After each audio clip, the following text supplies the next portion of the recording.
আপুনি চাই আছে ইভিনিং হেডলাইন্স। বানৰ পিছত ঢেকিয়াজুলিত ভয়ংকৰ খহনীয়া। গড়জুলি নৈৰ খহনীয়াই সৰ্বস্বান্ত কৰিছে নৈপৰীয়াক। ইতিমধ্যে নদীৰ বুকুত জাহ গৈছে বহুজনৰ ঘৰবাৰী। গড়মৰা গাঁৱত গড়জুলি নৈয়ে চলাইছে তাণ্ডৱ। ৬টা পৰিয়ালৰ ঘৰ দুৱাৰ মাটি ভেটি উচন হৈছে খহনীয়াত। খহনীয়াৰ কবলত পৰি গাঁও এৰি নিৰাপদ স্থানলৈ ঢাপলি মেলিছে একাংশ লোকে। এই সন্দৰ্ভত আমাক আৰু অধিক খবৰ জনাব সাংবাদিক হৰেণ ভূমিজে। এই গড়মৰা গাঁৱৰ প্ৰায় ৬টা পৰিয়ালৰ বাসগৃহ উচন হোৱাৰ লগতে বহু পৰিয়ালৰ মাটি ভেটি আৰু কৃষিভূমিও উচন হ'ব লগা হৈছে। খহনীয়াৰ কবলত পৰি এই গাঁওখনৰ বহু পৰিয়াল এতিয়া সৰ্বশান্ত হ'ব লগা হৈছে। একেদৰে বহু লোক ইয়াৰ পৰা অন্য ঠাইলৈ স্থানান্তৰিত হ'ব লগা হৈছে। আৰু আমি দৃশ্যাংশ দেখুৱাম কেনেদৰে গড়জুলি নৈখনে এই গাঁওখনত তাণ্ডৱ চলাইছে। এনেদৰে খহনীয়াৰ সৃষ্টি কৰি বহু পৰিয়ালৰ মাটি ভেটি আৰু ঘৰ দুৱাৰ উচন কৰিছে এই গড়জুলি নৈখনে। মই সবিশেষ কথা পাতিম। এগৰাকী লোক আছে, তেখেতৰ ঘৰ ইতিমধ্যে যা গৈছে নৈত। দাদা, আপোনাৰ নাম কি কওক? আলালুদ্দিন। হয়, মাটি ভেটি আমাৰ লৈ গ'ল। এতিয়া মাটি ভেটি লৈ গ'ল, এতিয়া থাকিব কাৰণে আমাৰ নিৰুপায় হৈ গ'ল। এতিয়া বেলেগ ঠাইতো থাকিবলগীয়া হৈছে। আমি আমাৰ ঢেকিয়াজুলি ছাৰ বিধায়কজনক জনাইছোঁ, অনুৰোধ কৰি কাতৰে জনাইছোঁ, যেনেকেই হওক গৰাখহনীয়াটো আমাৰ ফালে ধ্যান দি পেলাই গৰাখহনীয়াটো অলপ ৰোধ কৰি দিয়ক, কিবা এটা কৰি, নহ'লে আমাৰ ইয়াত থাকিব নোহোৱা হৈ গ'ল। এই অৱস্থা হৈছে। কেইটা মানুহৰ ঘৰ গ'ল ইয়াত? ৬টা পৰিয়ালৰ ঘৰ গ'ল। মাটি ভেটিও গ'ল। চাহ বাগানো গৈ আছে সেইফালে দক্ষিণ ছাইডত, এই উত্তৰ ছাইডতো আছে, এইটোও যাব। গাঁৱত অহা ৰাস্তাটোও গ'ল। গাঁৱত অহা ৰাস্তাটোও গ'ল। এতিয়া আমি আপ ডাউনো কৰিব নোৱাৰোঁ, এনেকৈ হৈ গ'ল। ছাৰ, আপোনাক অনুৰোধ জনাইছোঁ, যেনেকেই হওক আমাৰ ফালে অলপ ৰক্ষা কৰক আমাক, নহ'লে নিৰুপায় হৈ গ'ল ছাৰ। নিশ্চয়কৈ আচলতে তেওঁলোকে চকুলো টুকিব লগা হৈছে, কিয়নো তেওঁলোকৰ ঘৰ দুৱাৰ মাটি ভেটি সকলো উচন হৈছে। আমি আৰু এগৰাকী যুৱক আছে, তেখেতৰ পৰাও জানিব চেষ্টা কৰিম আচলতে কেনেধৰণে কি হৈছে ইয়াতে। কওক। হয়, নমস্কাৰ। ইয়াত গড়জুলি নৈখন আগত সৰু আছিল, এতিয়া লাহে লাহে ডাঙৰ হৈ আছে। বহুত মাটি ভিটা লৈ গৈ আছে মানুহৰ। ইয়াত ৬টা পৰিয়ালৰ ঘৰ আছিলে, ইতিমধ্যে গৰাখহনীয়া লৈ গ'ল ৬টা পৰিয়াল, বেলেগ জেগাত থাকিবলগীয়া হৈছে। আৰু ইয়াত ৰাস্তা আছিলে, ৰাস্তাখনো লৈ গৈছে। এতিয়া সিহঁতে ওলাব পৰা নাই, ৰাস্তা নাই। ধন্যবাদ জনাইছোঁ হৰেণ ভূমিজ আপোনাক। ঈদৰ প্ৰাক্ষণত গৃহ বিভাগৰ এটা নিৰ্দেশনাক লৈ ৰাজ্যত সৃষ্টি হৈছে বিৰূপ প্ৰতিক্ৰিয়াৰ। আৰু এই প্ৰতিক্ৰিয়া এইবাৰ আমি লখিমপুৰৰ পৰা দেখুৱাম। লখিমপুৰৰ সাংবাদিক সঞ্জীৱ লাহনে দেখুৱাব আমাক সামগ্ৰিক সেই প্ৰতিক্ৰিয়াসমূহ।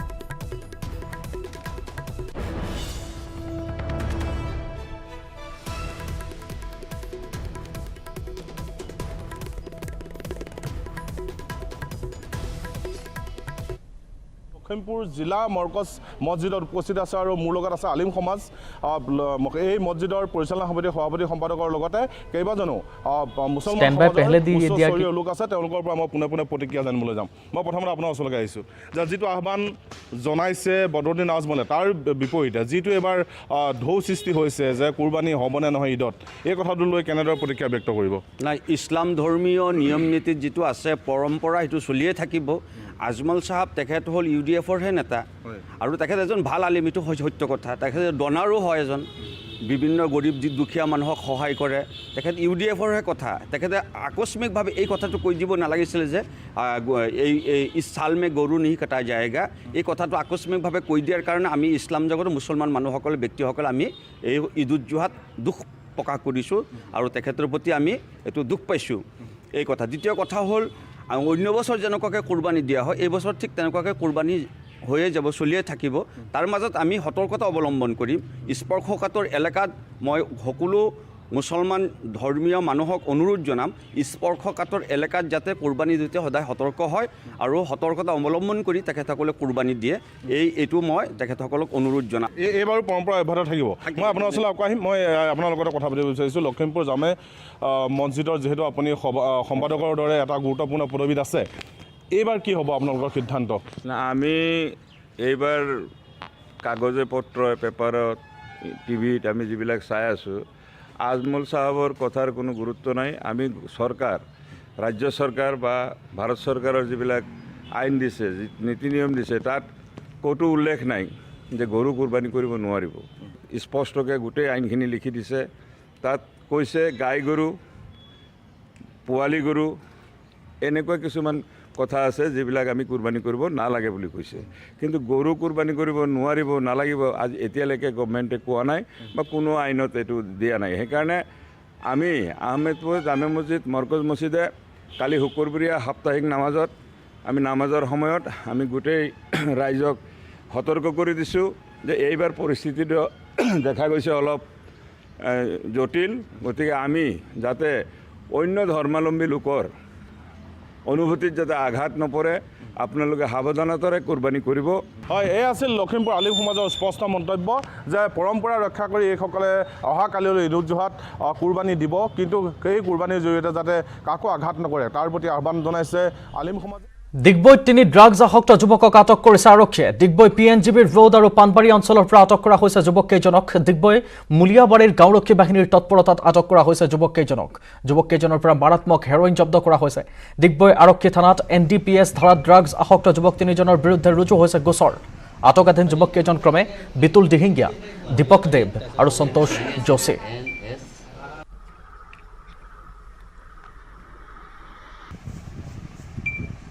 দীৰ্ঘদিন ধৰি ডিগবৈত মুলিয়াবাৰী অঞ্চল বা ডিগবৈ গোটেইখিনি অঞ্চলত ড্ৰাগছৰ যি ৰমৰমীয়া বেহা চলি আছে, আৰু আমি গম পাইছোঁ যে মুলিয়াবাৰীত বহুত ল'ৰা সেৱন কৰি আছে আৰু লৈ আছে ড্ৰাগছ।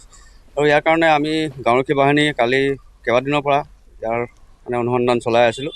কালি যোৱা ৰাতি নিশা প্ৰায় 11-11:30 বজাত আমি এনেকুৱা 3-4জন ল'ৰাক আমি অলপ চিনাক্ত কৰিলোঁ। চিনাক্ত কৰি আমি তেওঁলোকৰ পিছা কৰিলোঁ আৰু গাঁৱৰ ডিগবৈ আৰক্ষীক জনাই ডিগবৈ আৰক্ষী তেওঁলোকক আটক কৰে আৰু বৰ্তমান তেওঁলোকক জেল হাজতলৈ প্ৰেৰণ কৰিবলৈ সাজু কৰিছে।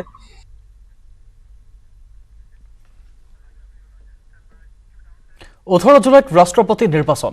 কোন হ'ব দেশৰ পৰৱৰ্তী ৰাষ্ট্ৰপতি, ইয়াকে লৈ এতিয়া দেশজুৰি চৰ্চা। এই লৈ জনতাৰ মাজত জল্পনা কল্পনা চলি থকাৰ সময়তে অসমৰ এগৰাকী পাণ দোকানীয়ে মন মেলিছে দেশৰ পৰৱৰ্তী ৰাষ্ট্ৰপতি হোৱাৰ বাবে। ৰাষ্ট্ৰপতিৰ দৌৰত নামিছে অসমৰো এজন যুৱকে। হাইলাকান্দিৰ ৰাজু দাস নামৰ এজন যুৱকে ৰাষ্ট্ৰপতি পদৰ বাবে দাখিল কৰিছে মনোনয়ন পত্ৰ। ইতিমধ্যে ৰাষ্ট্ৰপতি নিৰ্বাচনৰ ৰিটাৰ্ণিং বিষয়াই ৰাজু দাসৰ মনোনয়ন পত্ৰ গ্ৰহণ কৰিছে। লক্ষণীয় বিষয় যে ৰাজু দাসে ইয়াৰ পূৰ্বেও ৰাষ্ট্ৰপতি নিৰ্বাচনত প্ৰতিদ্বন্দ্বিতা কৰি চৰ্চাৰ বিষয় হৈ পৰিছিল। আৰু জনাব আমাক হাইলাকান্দিৰ সাংবাদিক ৰাহুল চক্ৰৱৰ্তীয়ে। হয়, আমি বৰ্তমান থিয় হৈ আছোঁ হাইলাকান্দি জিলাৰ 5 গ্ৰামৰ এটা পাণ দোকানত। আৰু এই পাণ দোকানখন ইতিমধ্যে বিখ্যাত হৈ উঠিছে, কাৰণ এই পাণ দোকানৰ গৰাকীৰ বাবে।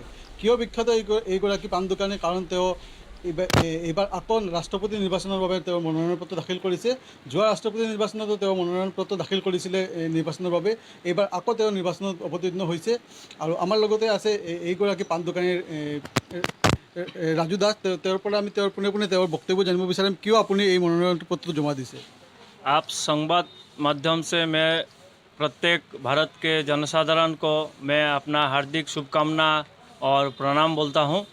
देखिए, पिछले 2017 को भी मैं राष्ट्रपति चुनाव के लिए मनोनयन पत्र जमा करने गया था और इस बार 2022 में भी मैं गया हूं। मैं कुछ मुद्दों को उठाने के लिए मैं ये बड़े चुनाव में मैं भाग लेता हूं। देखिए, जैसे कि अभी हम 2022 का राष्ट्रपति चुनाव हो रहा है, हाँ, लेकिन ये जो राष्ट्रपति चुनाव है आप सबको शायद पता नहीं होगा, 1971-75 का जनगणना का आधार पर हो रहा है। ये बड़ी दुखद बात है, क्योंकि 2022 का चुनाव 1971-75 का जनगणना का आधार पर हो, ये तो ठीक नहीं लगता है। मैं संविधान का सम्मान करता हूँ जो डॉक्टर भीमराव अंबेडकर जी ने लिख के गए हैं। हमारा जो संविधान है वो स्वच्छ, सरल और बहुत ही सबको इक्वलिटी ऑफ राइट देता है, सबको समान अधिकार देता है। तो मैं चाहता हूँ 2017 में जो हम लोग माननीय राम कुमार कोविंद जी राष्ट्रपति हम लोग पाए हैं, वो 5 साल बीत गए हैं। बड़ा दुखद बात है कि 5 साल में शायद उनका आवाज़ हम भारतवासी 5 बार भी नहीं सुना है। इसलिए मैं आसाम का बराकबेली से ये दूसरी बार प्रतिद्वंदिता करने गया हूँ दिल्ली पार्लियामेंट में। मैं चाहता हूँ ये 2022 में जो राष्ट्रपति चुन के आए वो ऐसा हो कि हमारे भारतवर्ष का उपकार हो, हमारा जनसाधारण का कल्याणमूलक काम हो और बोलने वाला राष्ट्रपति हमको चाहिए। हम नहीं चाहता है कि राष्ट्रपति ऐसा हो जो कोई पॉलिटिकल पार्टी का दबाव में काम करे। मैं चाहता हूँ राष्ट्रपति जो राष्ट्र का प्रधान होता है, हम लोगों का एक नंबर नागरिक होता है जो राष्ट्रपति है, वो हम चाहता है कि राष्ट्रपति हमारे भारत का कोने कोने का विकास का बारे में चिंता करे, हमारे देश को कैसे आगे लेकर जा सकते हैं। मैं चाहता हूं हमको 2022 में ऐसा एक राष्ट्रपति चाहिए। आपने कब ये नॉमिनेशन जमा किया था? हम 27 जून को नॉमिनेशन भरे थे। राहुल चक्रवर्ती धन्यवाद জনাইছো আপোনাক। মাৰাত্মক জাপানিজ এনচেফেলাইটিছত কবলত এতিয়া গোলাঘাট জিলা। জাপানিজ এনচেফেলাইটিছত এই পৰ্যন্ত শিশুসহ মুঠ 11 জন আক্ৰান্ত হৈছে। শুকুৰবাৰলৈ এনচেফেলাইটিছত আক্ৰান্ত হৈ থকাৰ পিছত পুনৰ কিশোৰসহ 3 জন আক্ৰান্ত হৈছে জাপানিজ এনচেফেলাইটিছত। আক্ৰান্ত দুজন যোৰহাট চিকিৎসা মহাবিদ্যালয়ত চিকিৎসাধীন হৈ থকাৰ লগতে এগৰাকী যোৰহাট মিছনত চিকিৎসাধীন হৈ আছে। আৰু উল্লেখ কৰি থব লাগিব গোলাঘাট জিলাত এনচেফেলাইটিছৰ প্ৰাদুৰ্ভাৱ বৃদ্ধি পোৱাৰ শুকুৰবাৰে গুৱাহাটীৰ পৰা 3 জনীয়া এটা স্বাস্থ্য বিভাগৰ দল আহি বিভিন্ন স্থান পৰিদৰ্শন কৰি জিলা উপায়ুক্তৰ লগত এক আলোচনাতো মিলিত হয়। স্বাস্থ্য বিভাগৰ দলটোৱে গোলাঘাটৰ স্বাস্থ্য বিভাগে সুন্দৰভাৱে চিকিৎসা সেৱা আগবঢ়োৱাৰ কথা উল্লেখ কৰাৰ লগতে আক্ৰান্ত আটাইকেইগৰাকীয়ে সংকটমুক্ত বুলি উল্লেখ কৰে।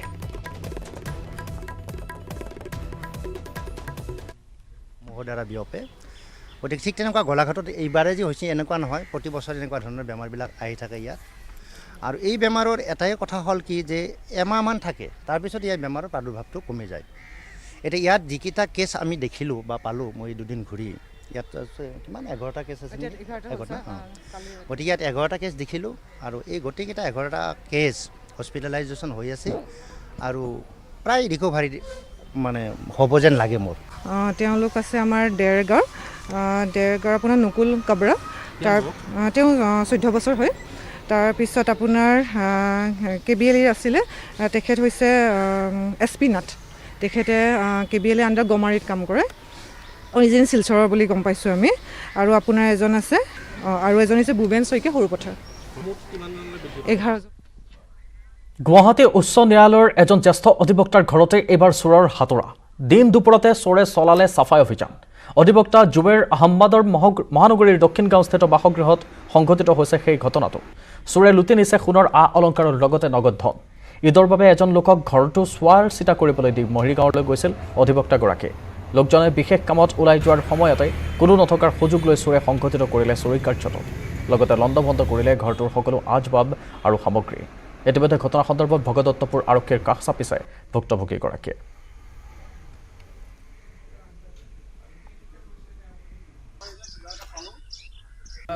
যাৰ ঘৰত হৈছে মোৰ কাজিন ভাই হয়, আৰু মই আবেলি গম পালোঁ, আহি দেখা পাওঁ তলা ভাঙা আৰু বস্তু কি কি চুৰ হৈছে গম পোৱা যোৱা নাই। এইটো যিহেতু ঈদত গৈছে, মানে ফেমিলি ঈদত ঘৰত গৈছে, সিহঁত আহিলেহে গম পোৱা যাব। আমি যি বস্তুবিলাক আছিল সেইটো এনেকৈ লৈ পুলিচক এটা ফাৰ্ষ্ট ইনফৰ্মেশ্যন আমি দিবলৈ যাম এতিয়া, আৰু প্ৰবেবলি সেইখিনি। তামোলপুৰত বনৰীয়া হাতীৰ আক্ৰমণত এজনৰ মৃত্যু হোৱাৰ খবৰ। কুমাৰীকাটা আঞ্চলিক বন কাৰ্যালয়ৰ অন্তৰ্গত বগাজুলিৰ দৈমাগুৰিত নিশা সংঘটিত হৈছে ঘটনাটো। খাদ্যৰ সন্ধানত ভূটান পাহাৰৰ পৰা নামি অহা বনৰীয়া হাতী এটাই বগাজুলিৰ দৈমাগুৰিত প্ৰৱেশ কৰি কৃষ্ণ গয়াৰীৰ বাসগৃহত আক্ৰমণ কৰিছিল। বনৰীয়া হাতীটোৱে শুই থকা অৱস্থাতে কৃষ্ণ গয়াৰীক আক্ৰমণ কৰাত থিতাতে নিহত হয়। আনহাতে বনৰীয়া হাতীটোৱে ঘৰবাৰীও ভাঙি লণ্ডভণ্ড কৰে। ইফালে ঘটনাৰ খবৰ পাই বন বিভাগৰ লোক উপস্থিত হৈ মৃতদেহটো উদ্ধাৰ কৰি মৰণোত্তৰ পৰীক্ষাৰ বাবে মুছলপুৰলৈ প্ৰেৰণ কৰে। আনহাতে বাক্সা জিলাৰ ভূটান খুঁটিতো নিশা বনৰীয়া হাতী আক্ৰমণ কৰি ৰাম বাহাদুৰ মিৰ্জাৰ নামৰ এগৰাকী লোকৰ ঘৰ বাৰী লণ্ডভণ্ড কৰে। অৱশ্যে কথমপি পৰিয়ালটো ৰক্ষা পৰে। বজাত এটা হাতী আহি আমাৰ দৈমগুৰি গাঁৱৰ আমলাইগুৰি FRCৰ এজন 45 বয়সৰ শ্ৰী কৃষ্ণ গয়াৰী নামৰ একজন ব্যক্তিজনক ঘৰৰ পৰা উলিয়াই আনি হাতীয়ে গছকি মাৰে। আমি বৰ্তমান এই বিষয়ত আমি চোৱা চিতা কৰি আছোঁ আৰু ওপৰ লেভেলত আমি জনাৰ কাৰণে চেষ্টা কৰিম। আনফালে কলিয়াবৰৰ শিলঘাটৰ ৰবৰবাৰী অঞ্চলতো বন্যহস্তীৰ মুক্ত বিচৰণ। দুটা পোৱালীসহ 5জনীয়া বন্যহস্তীৰ জাকৰ অৱস্থান শিলঘাটৰ ৰবৰবাৰীত। ব্ৰহ্মপুত্ৰ সাঁতুৰি পাৰ হৈ শিলঘাটলৈ আহিছে পোৱালীসহ বনৰীয়া হাতীৰ জাকটো। ব্ৰহ্মপুত্ৰৰ উত্তৰ পাৰৰ পাণজোৰৰ জামুগুৰি আৰু শিলঘাটলৈ হাতীৰ জাকটো অহাৰ সন্দেহ প্ৰকাশ কৰিছে বন বিভাগে। হাতীৰ জাকটোৰ অৱস্থানৰ পাছত আতংকিত হৈ পৰিছে স্থানীয় বাসিন্দা। হাতীৰ জাকটো কামাখ্যা সংৰক্ষিত বনাঞ্চললৈ খেদি পঠোৱাৰ চেষ্টা অব্যাহত ৰাখিছে বন কৰ্মীসকলে।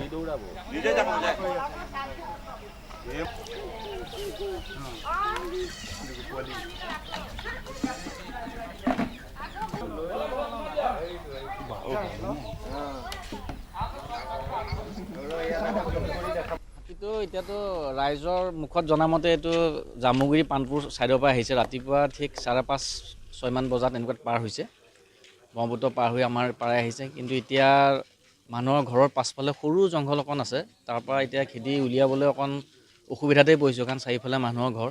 তথাপিও আমি চেষ্টা কৰিছোঁ যাতে মানুহৰ ঘৰটো অনিষ্ট সাধন নকৰাকৈ আমি কামাখ্যা পাহাৰত উঠাবলৈ চেষ্টা। আৰু এয়া আছিল আজিৰ ইভিনিং হেডলাইন্স। কিছু সময়ৰ পাছত